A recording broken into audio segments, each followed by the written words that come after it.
How's it going? Welcome to another tutorial. Basically what I'm going to start talking about today is how to balance your tracks. So it's the beginning of mixing and it's the first element, which is balance. There are a number of places where you can start your mix from, depending on your genre. For example, country or something would like use the vocals or the guitar, but you obviously more modern like pop and drum and bass and dubstep and R&B, hip hop, they generally start around the drums or the bass.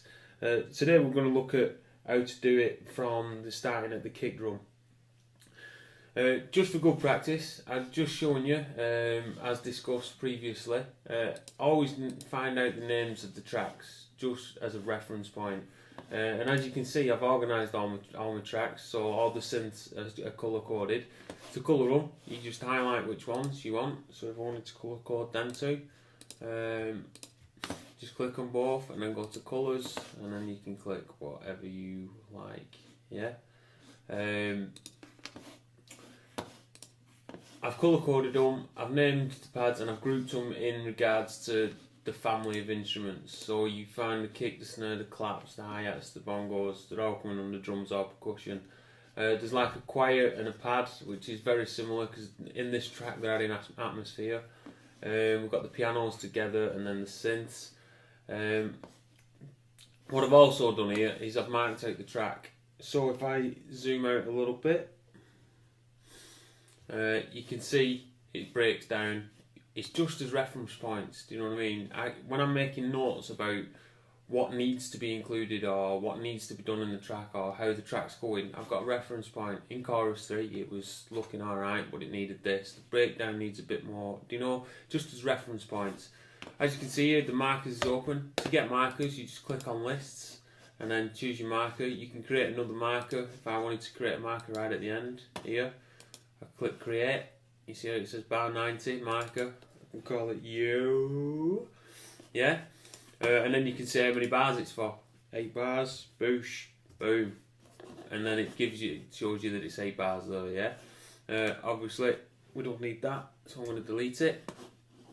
As you can see, it's a good structure here. Everything's done to 8 bars. They've got a breakdown, but we'll discuss the breakdown further through the mixing process.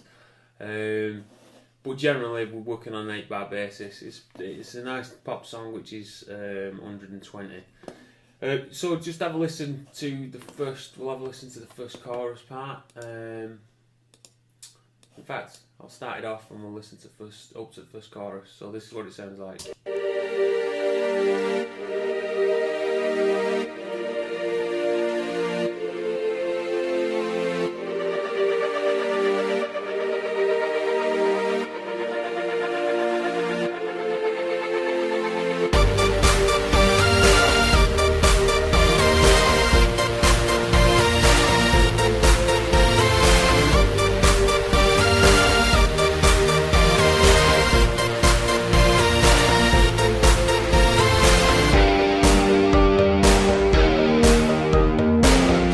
So ordinarily, what I'd do, I'd listen to the whole track, and I always work with a notepad. If you want a text file, you can do it through a text file, but I always write down things as I listen to the full track.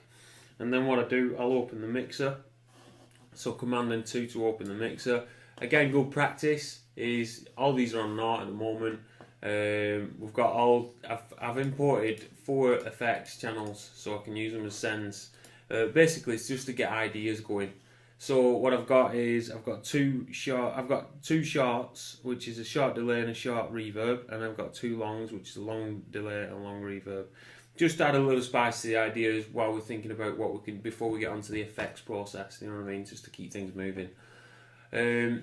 So what we want to do first is we want to do everything from the drums, from the kick. Always make sure your kick is at the top of the pile. So by this I mean it's up here because it's the first thing your focal point. But we're mixing from the kick first, so the kick's at the top of the pile. We could do with looking and finding where the bass is. So what I do we can see it comes in here, the synths. So that's how you do the bass. Yeah. So what I'd do also, I'd move that up afterwards. I will rename that to synth bass, so I know what I'm looking for afterwards. So Command and 2, bringing up this. An easy way to select all your tracks is to just, if you click on your first one and hold shift down, and you go, oh bloody hell, you click on your first one, hold shift down, and then get on like that. I generally start with mixing the tracks from the bottom, and bottom up. So what I'll do, I'll turn them all down. Didn't get that first track, so I'll turn that down. And basically what we're looking for, what I'll do is, I just want audio working at the moment, so I'm going to take out any auxiliary buses, do you know what I mean? Because I've only got auxiliary and audio in, because at the moment I'm only concerned with the audio channels and the output channel, yeah? So what I'll do is, I'll start with the kick. A good starting place with the kick is you want a -10 peak, so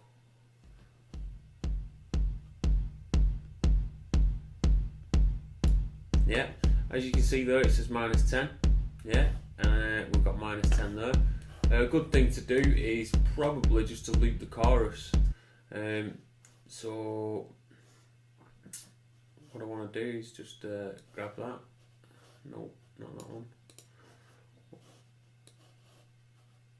Put that around the chorus. You could cut it and chop it, but we're just going to loop around the chorus.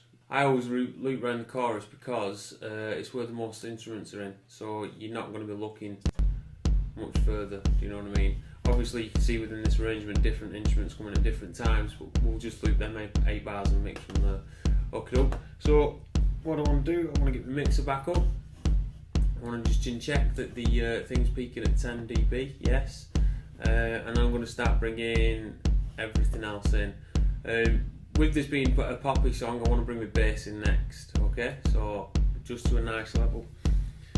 Forgive me, I'm doing this on headphones, just so I can, for recording purposes, so the levels might not be 100% spot on, and I'm doing it a bit faster, because you don't want to be watching an hour's worth of balancing, yeah? Okay, here we go.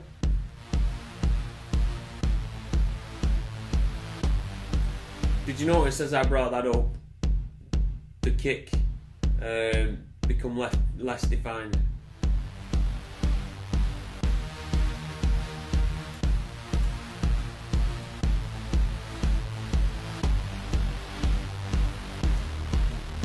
So basically what I'm trying to get is get on at a similar peak, but if that's too loud, so I'll bring it back down a bit. Okay, I'm alright with that, and then I'm going to start bringing the other elements in, starting from the drums.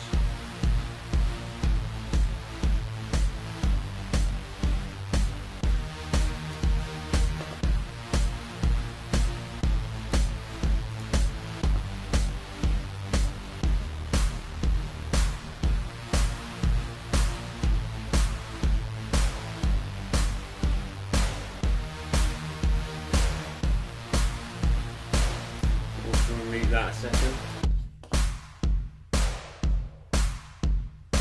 just to see if they're all in a good ratio with each other. I'm going to bring in the hi-hats up.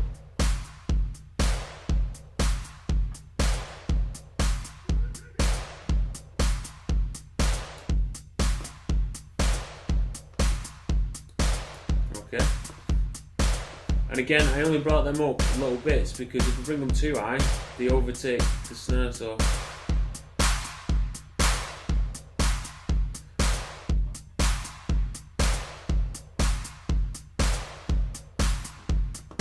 okay, so bongo 2. So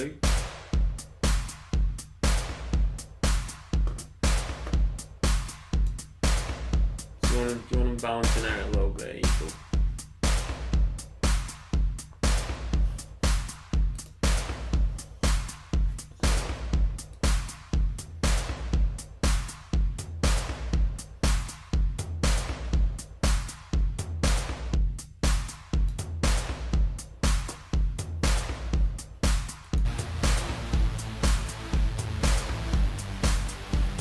Still got 4 dB worth of space, yeah? I've got a feeling it might go over because there's still a lot of elements to put in. So what I might do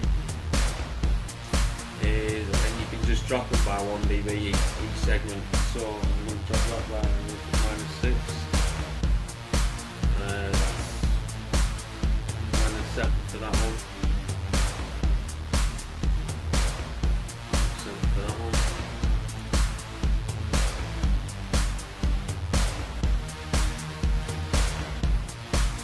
-13 for that.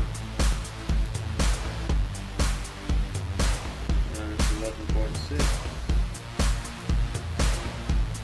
-3.8.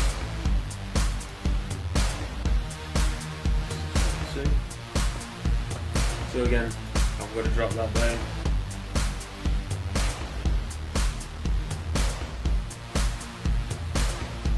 And hopefully it gives a bit more room here. So okay, what I'm going to do now, I'm going to bring the other synth patterns in because, as you can see from the arrangement, they're taking a lot of the room.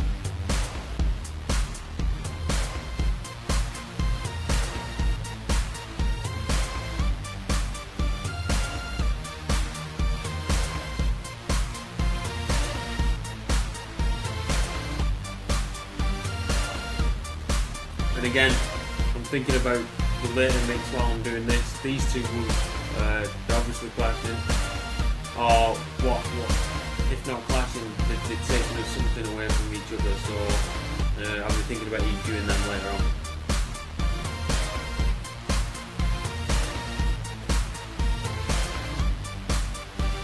So they must be using a different pattern track.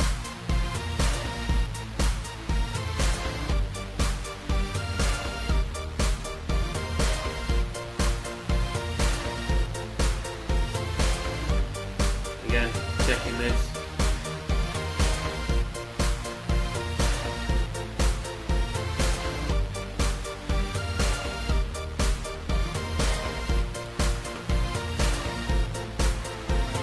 Sometimes you might have to put it high so you know what the sound is, and then bring it back into the mix.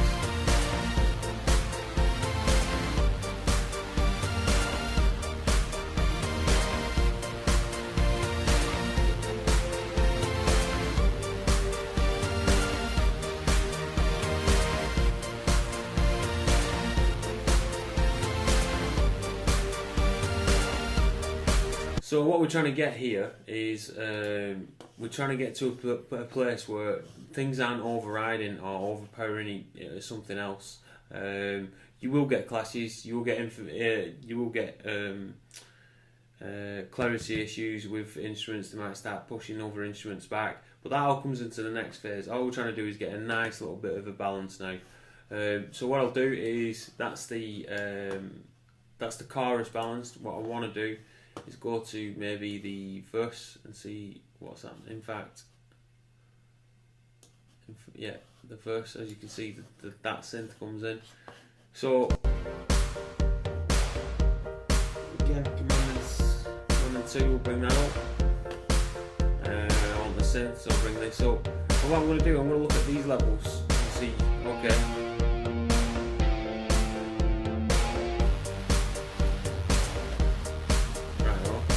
so I need to make sure that these two blend together.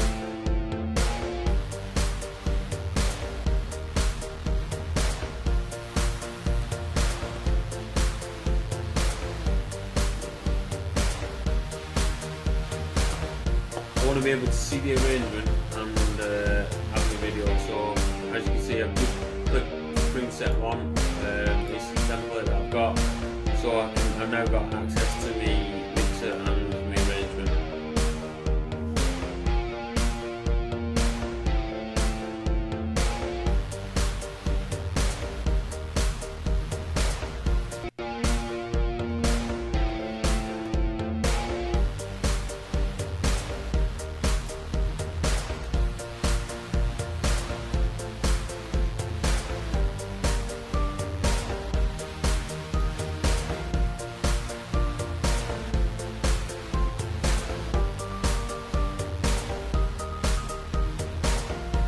that definitely takes away from piano. Piano 3 definitely takes away from piano. So another thing I've been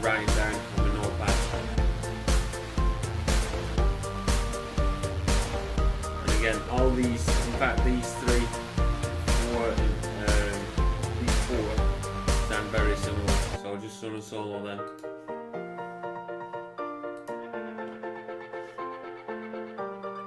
Yeah, so I've got to be watching out for that afterwards. Okay, so that's pretty much all my instruments in there. What I want to do is the full mixer up again. So as you can see here, I've got a nice bit of space. Obviously with EQing it'll become a bit more. You should be aiming for around minus 3 dB. Just for room for vocals. If you've got vocals on, then you want to push it to its limits. But yeah, that's how I do it from the kick drum. If you've got any questions, post them, inbox me. It's all good. I'll just approach it even better. Thanks for watching. I hope you've learned something. That's mixing, starting your mix from the drums. Thanks to Good Ent for the track to mix for the demonstration. Thanks for watching. See you in a bit.